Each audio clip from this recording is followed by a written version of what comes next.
Alex here. How are you doing? Today I'm just gonna talk about this is related to a few days ago what I released my video. I said something was on my mind. Well, yeah, I have a clear mind today. Anyway, so maybe we're gonna talk about why we're ignoring the company's rule, you know. When we got hired, when we are employed somewhere, it has a rule, you know, like the outlet book or memo, you know, like they all train us, yeah, like we all get trained. Every company has their own rule, but most of them is very similar, yeah. So my topic today will be why we're ignoring it. Sometimes we ignore the company rule without knowing or just being ignorant. Mostly we know, but some people, they don't practice it, so they totally forgot what is the rule of the company or what's the rule of even the country, or you know, like every country is different rule even for the employees, yeah. Anyway, long story short, have you experienced like when you got hired, actually, you know what, maybe I'm gonna mention to my own language. Most of you knows about it. Anyway, so let me say, there's no wrong to mention. So anyway, so like when you apply somewhere as an employee, okay, you got interview, you got this, you got that, and then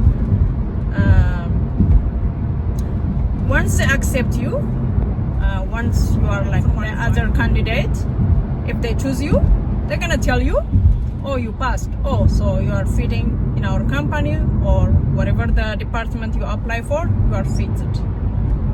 So what's next? And then they will tell you when you're gonna be starting. Unless you said, oh, as soon as you don't say that, the most company rule will be 2 weeks notice, because you have to give 2 weeks notice for the old company where you are working previously. So yeah, you need 2 weeks notice. But if they don't give you, that means they just don't care, or they're ignorant, or they don't care, or they don't know the rule, or I don't know how to explain. Anyways, this is still surprising me, because for where I'm living, this is supposed to be like really a big deal. But again, I think, yeah, I mean, things change. Things change a lot in Canada. Sometimes I feel like I'm living in Africa. Like, don't get me wrong, I'm not saying Africa, we don't have that really restricted rules back in those days. Probably now it's changed. But for here, to live North America and experiencing this kind of stuff after a decade, something wrong, okay? Yeah, I guess let me add more maybe. Okay, so don't ignore the company rule, I said, but don't ignore the country rule too. Okay, one more thing what I noticed, some people when they go to drive-through fast food, it could be Starbucks, it could be Tim Horton, it could be McDonald's, anywhere like you drive through. What I noticed, some people, the garbage they have in the car, they just open the door and leave it on the driveway, which is so unfair. Yeah, it's very unacceptable. Who's gonna clean your shit? እንዴት ናችሁ? ሀረግ ነኝ። ሰላም ናችሁ ወይ? በድጋሚ መጥቻለሁኝ። ማይንዴ ውስጥ በጣም የሆነ ነገር ስታክ አድርጓል ብዬ ነበረ በቀደም እና አሁን ክሊር ሆኗል ማይንዴ ውስጥ የነበረው ነገር። ግን ከሆነ አይቀር እስኪ ግረ መንገድ ላንሳው። አንድ ካምፓኒ ስትቀጠሩ በመጀመሪያ ኢንተርቪው አለ። ቀጥሎ ሁለተኛ ኢንተርቪው ሊኖር ይችላል። ሌላ ደግሞ የሚመጥናቸውን ካንዲዴት እስኪያገኙ ድረስ 2-3ም ኢንተርቪው ሊያደርጓችሁ ይችላሉ። ወይ ደግሞ በአንድ ጊዜ ኢንተርቪው እናንተን ሊቀበሉ የሚፈልጉት ሰው ከሆናችሁ እና ካገኟችሁ when you qualified ወዲያው ይቀበላችኋል። ኤኒዌይ ሲቀበሏችሁ በሩሉ መሰረት 2 ሳምንት ሊሰጣችሁ ይገባል። ስኬጁል ላይ ሳትወጡ ማለት ነው። እንዴት ነው ወዲያው ተቀጥራችሁ ወዲያው ስኬጁል አድርገናችኋል ሲሉ that's shocking። በጣም ለዚህ ላደጋገር በጣም ነው የሚያስደነግጠው። እንዲህ የሚባል ነገር የለም unless ኤኒ ታይም ልክ እንደቀጠራችሁኝ አክሴፕት ካረጋችሁኝ እገባለሁ ካላላችኋቸው እንደዛም ቢሆን ግን አትሊስት 2 ሳምንት ለነበራችሁበት ለአሮጌው ካምፓኒ ኖት መስጠት አለባችሁ። ዝም ብሎ ተትቶ ስራ ቅርት አይባልም። እና በሚገርም ሁኔታ እንዲህ አይነት ነገር በጣም ያስደነግጠኛል። በቅርብ ጊዜ ኢንተርቪው ነው በጣም የሚታወቅ ሰው ነው ኢትዮጵያ የምትታወቅ ሰው ናት ኢትዮጵያ ውስጥ እና የሆነ ስራ ቦታ ተቀጥሬ ከዛ ሌላ ቦታ አፕላይ ሳደርግ በዛው ቀረሁ ምናምን ስትል በጣም ኤክስፔክት አላረኳትም እና ደነገጥኩኝ። እንደዚህ አይደረግም፣ ነውር ነው። ምክንያቱም የነበራችሁበትን ካምፓኒ ሪስፔክት ማድረግ አለባችሁ። ኦኬ፣ ዝም ብሎ አይቀርም ስራ ቦታ።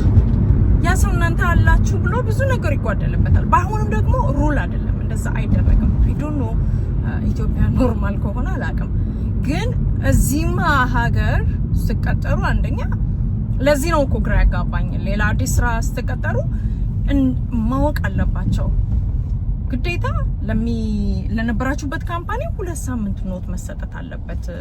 ሰው እስክታስለመዱ ድረስ ሊሆን ይችላል፣ ሰው እስኪያገኙ ሊሆን ይችላል፣ ስታንድ ባይ እስኪሆኑ ድረስ ማለት ነው። አትሊስት 2 ሳምንት ማሰቢያ ጊዜ፣ ድንገት ከሆነ የምትወጡባቸው 2 ሳምንት አለ ማለት ነው። ያ ፌር ኢነፍ። ወጣም ወረደ እኔን በጣም እየደነቀኝ ምንድነው እኔ የሆነ ቦታ ላይ ሳደርግ ማለት ነው 2 ሳምንት ኖት ምንም ሳልሰጥ ወዲያው እንኳን ደስ ያለሽ አርብ ተደውሎልኝ ሰኞ ስኬጁል ተደርገሻል። አያስደነግጥም? በጣም የሌለ እስካሁን ድረስ አልወጣልሽ ብሎኛል። እዚህ እውነት እኔ እዚህ ካናዳ ነው እየኖርኩ ያለሁት ምናምን ያልኩትና በጣም ነው የሚያስደነግጠው። እኔ እስካሁን አልወጣልሽ ብሎኛል ማለት ነው። እንዲህ አይነት ነገር አለና አንደኛ እኔን ሪስፔክት አለማድረግ ነው ወይስ ካምፓኒውን ሪስፔክት አለማድረግ ነው? ሩሉን አለማወቅ ነው? ሩሉን አለማክበር ነው? ምንም ሊገለጽልኝ አልቻለም። ኤኒዌይ አይ ቲንክ ይሄን ከምን ጋር እንደማገናኘው አላውቅም። እንዳልኳችሁ በጣም ጥቃቅን የምትመስል ነገር እኔ ግን ትረብሸኛለች። አይ ኖ ሁሉም ሰው ፐርፌክት እንዲሆን መጠበቅ አይቻልም። ኖቦዲ ኢዝ ፐርፌክት ኢንክሉዲንግ ሚ። ግን ፕራክቲስ ማድረግ አለብን። we have to practice every day። ምን ኖሮን ላይፍ ፕራክቲስ ማድረግ አለብን። ምንድነው ራይት ምንድነው ሮንግ የሚለውን ማለት ነው። እና እንደዚህ በትልልቅ ፖዚሽን ደረጃ ያሉ ከሆኑ በተለይ በጣም ያስጠይቃቸዋል። አንደኛ እንደ ሲሊ እንደማያውቁ ነው የሚያሳየው፣ ወይም ደግሞ ኢግኖራንት ናቸው። በቃ ጀስት ኢግኖር ያደርጋሉ ማለት ነው። በጣም ምን ነገሮችን በትክክል አለመውሰዳቸው የሚያሳየው ምንድነው ኢግኖራንት በአማርኛ? ኤኒዌይስ ይሄ ነው ለጊዜው። ይበቃኛል። እችን ታህል ብዬ ካልኩኝ ይበቃል ለዛሬ። በጥልቀት ልናወራበት እንችላለን፣ ግን ካይንድ ኦፍ ኦቨርዋልምድ ከነበረው አንፃር ነው እንትን ያልኳችሁ። ይሄ በትንሹ ነው፣ ገና በጣም ብዙ ልለው የምችለው ነገር አለና አንዳንዴ እንዴ ይገርመኛል። ካናዳ ነው እንደ እየኖርኩ ያለሁት ነው ማለት በጣም ብዙ ነገሩ ተቀይሯል፣ በጣም በሚገርማችሁ ሁኔታ። እና ይሄንን ሜንሽን አድርጌዋለሁኝ። በሌላ ቶፒክ ላነሳው እችላለሁኝ ይሄንን። ኤኒዌይስ ቀደም ብየዋለሁኝ፣ ግን በሌላ ቶፒክ ላነሳው እችላለሁኝ። ምን ሌላ አስተዋልኩኝ? እንደዚህ ድራይቭ ትሩ የምትገቡበት ሄዳችሁ መኪና ውስጥ እንዳላችሁ የምታዙበት ፋስት ፉድ ቦታዎች አሉ።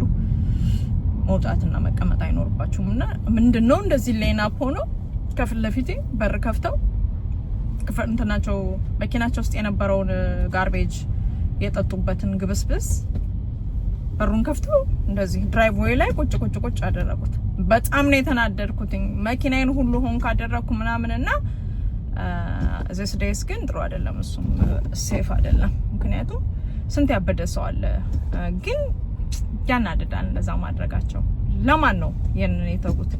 ከእንደገና መንገድ ይቆሽሻል ምናምን እና just no fair anyway ሌላም ደግሞ ኢትዮጵያም እንደዚሁ ታክሲ ውስጥ ቁጭ ብዬ ማለት ነው ምን አስተዋልኩኝ?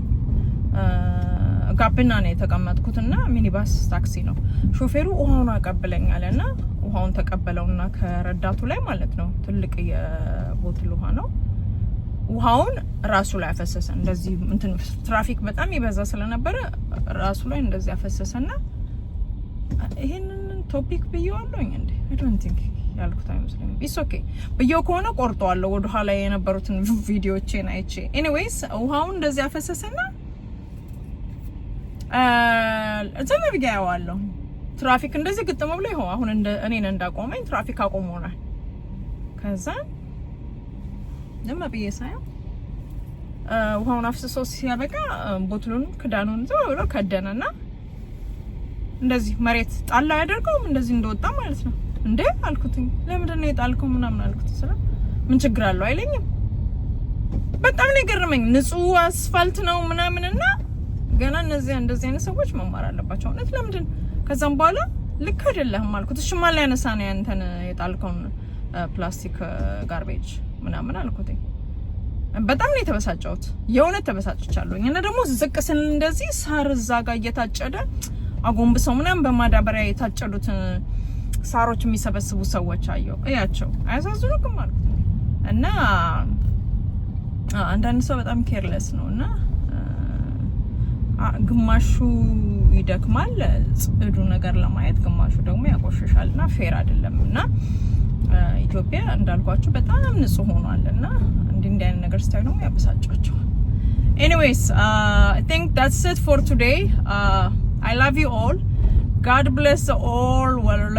God bless Canada. God bless Ethiopia. በሉ ሰላም ሁኑልኝ። ወዳችኋለሁ። እግዚአብሔር ዓለምን ይባርክልን። እግዚአብሔር የምኖርበትን ካናዳን ይባርክ። እግዚአብሔር ኢትዮጵያን ይባርክልን። አሜን። ሰላም ዋሉ።